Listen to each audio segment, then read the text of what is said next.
So we're going to take a look at the dot product of two geometric vectors. This is one method of multiplying vectors. Previously we talked about adding and subtracting, and in the next few lessons we're going to talk about multiplying vectors. So the dot product is defined as A dot B is equal to the magnitude of A, the magnitude of B, cosine of theta.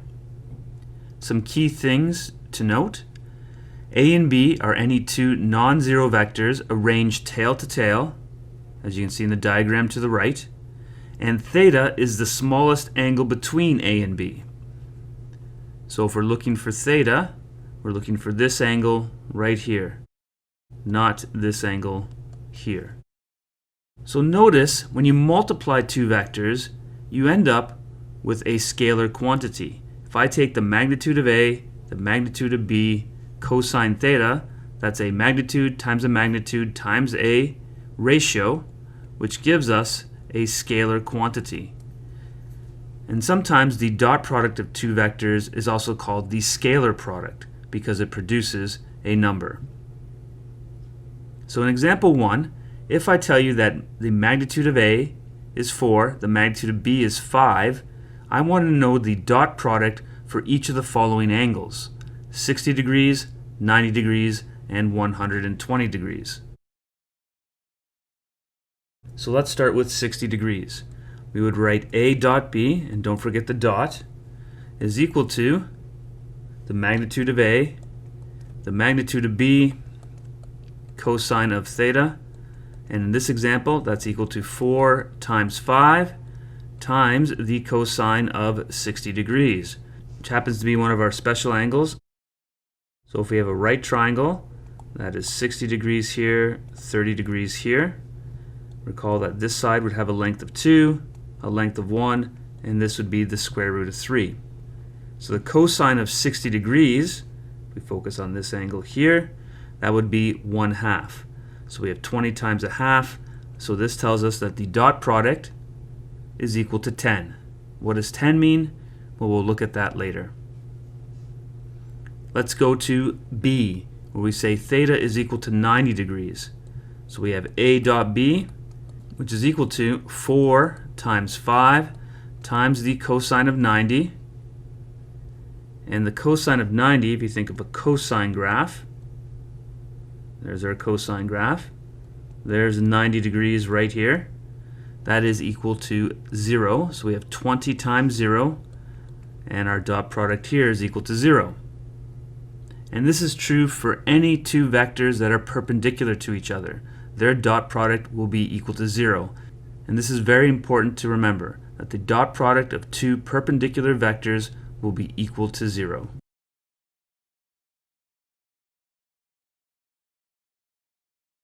What about 120 degrees? So we have A dot B is equal to 4 times 5 times the cosine of 120.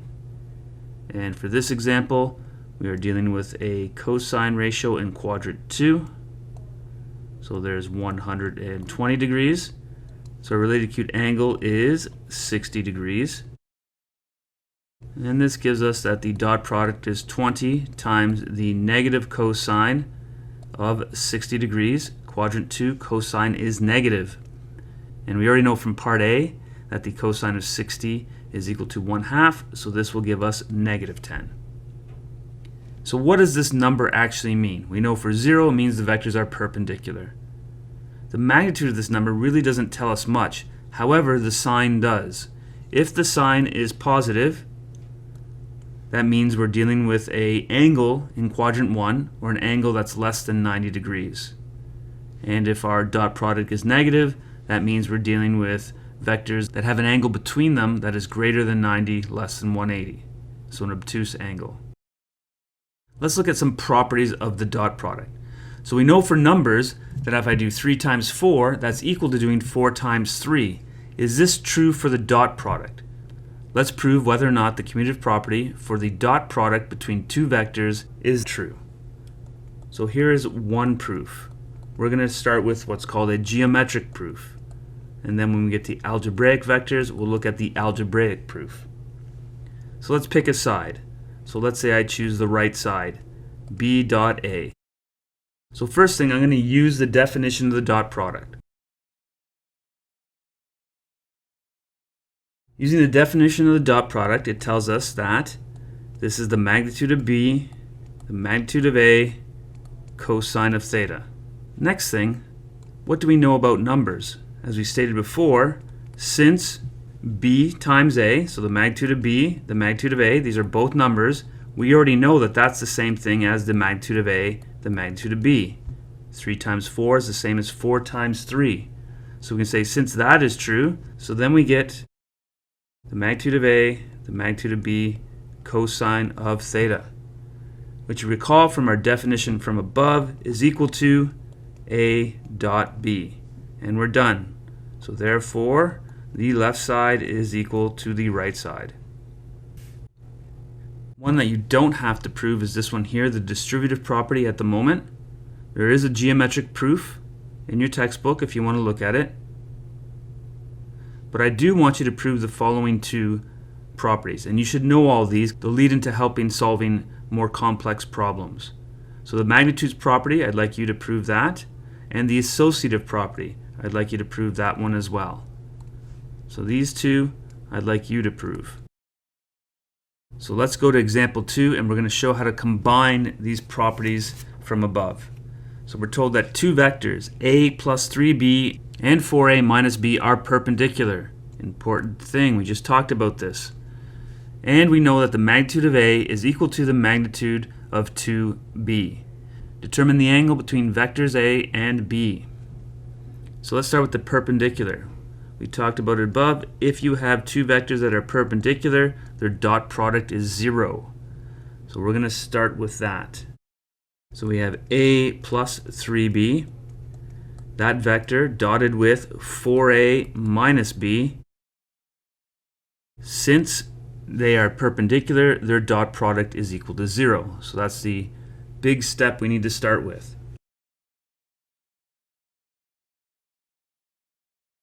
To dot these two vectors, I'm going to use three properties here.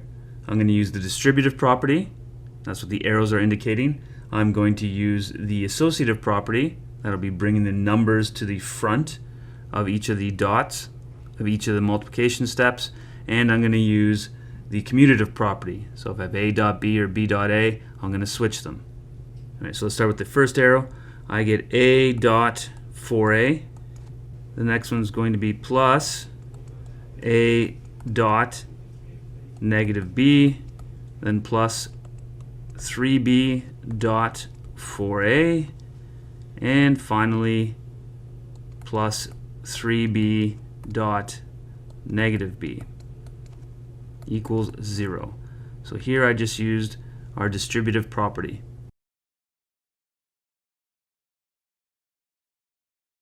All right, next step. I want to simplify this, so I'm going to use the commutative and associative property at the same time. So let's go through that. So here I have 4a dot a. That's our associative property. I can bring the constant to the front. And then I have minus a dot b. I have plus 12 a dot b using the associative and commutative property.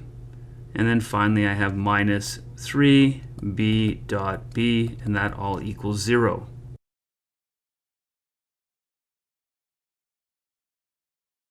And next I would now just use our magnitudes property and use the definition of the dot product. And normally for a question like this we wouldn't write out all these steps. If you want, you can go from here to here if you're good with that. So the next step is I have the 4 times the magnitude of a squared. There's my magnitudes property. And then I have minus or plus 11 a dot b if I put the a dot b's together. And then minus 3 times the magnitude of b squared equals 0. So again, here I use the magnitudes property. And finally, I'm going to use the definition of the dot product. So I get 4 times the magnitude of a squared plus a dot b is the magnitude of a, the magnitude of b, cosine of theta, minus 3, the magnitude of b, all squared, equals 0. And this is important because this is what I'm looking for. This represents the angle between A and B. Notice that this says A dot B, so this would be the magnitude between A and B. All right, the last thing I note, magnitude of A is equal to 2 magnitude of B's. So let's use that. So here we have 4. So this is equal to 2 magnitude of B's all squared plus 11 times 2 magnitude of B times the magnitude of B cosine of theta minus 3, and we're going to leave this as the magnitude of B all equals 0. Okay, so one more step. So 2 squared is 4, so this is going to be 16 B squareds plus 22 B squareds cosine of theta minus 3 B squareds equals 0. Let's put the 3 and 16 together. So the 3 and 16 gives me 13 B squareds plus 22 B squareds cosine theta all equals 0. And now we can solve for cosine theta. We get that cosine theta is equal to negative 13b squareds over 22. The b squareds will cancel and leave us with negative 13 over 22. And now if we want to find the angle between the two vectors, theta, all we need to define is the cos inverse of negative 13 over 22, which will hopefully give us an obtuse angle since the ratio is negative. So I get approximately 126.2 degrees. That's the angle between A and B. So if I want to draw that now, A, there's B. We note that the angle between them is approximately equal to 126 degrees. And there you go. We've done a question that involves all the different properties for the dot product and helps us find the angle between two vectors. Last example. Given that the magnitude of A plus B is equal to the magnitude of A minus B, I want to prove that these vectors must be perpendicular. So again, we're talking about a proof, so you should explain any key steps. So let's start with what is given. We're told that the magnitude of A plus B equals the magnitude of A minus B. So the first step I would recommend is once you see magnitudes, is square both sides. And now we can use the magnitudes property. Remember, the magnitudes property says the magnitude of A squared is equal to A dot A. So for this example, the magnitude of A plus B squared is A plus B dotted with A plus B, which means the magnitude of A minus B squared is A minus B dotted with A minus B. So here we used the magnitudes property. So we're going to use our distributive property here, our distributive property here, and don't forget to use your associative property as well as your commutative property when you expand. On the left side we get A dot A plus A dot B plus B dot A, which is the same thing as A dot B, plus B dot B. And on the right side we get A dot A minus A dot B minus, again, B dot A, which is the same as A dot B, and then plus B dot B. At this point, if we were to move things from left to right side, the A dot A's will cancel, the B dot B's will cancel, and we are left with 2 A dot B's are equal to negative 2 A dot B. Let's bring everything to the left side. We get 4 A dot B's are equal to 0, which tells us that A dot B is equal to 0. And as discussed before, if the dot product is equal to 0, that tells us that the two vectors are perpendicular. And we're done. All right, questions you should try from your book are given here.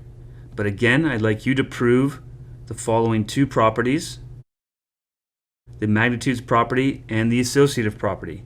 using geometric vectors. And if you have questions, please let me know.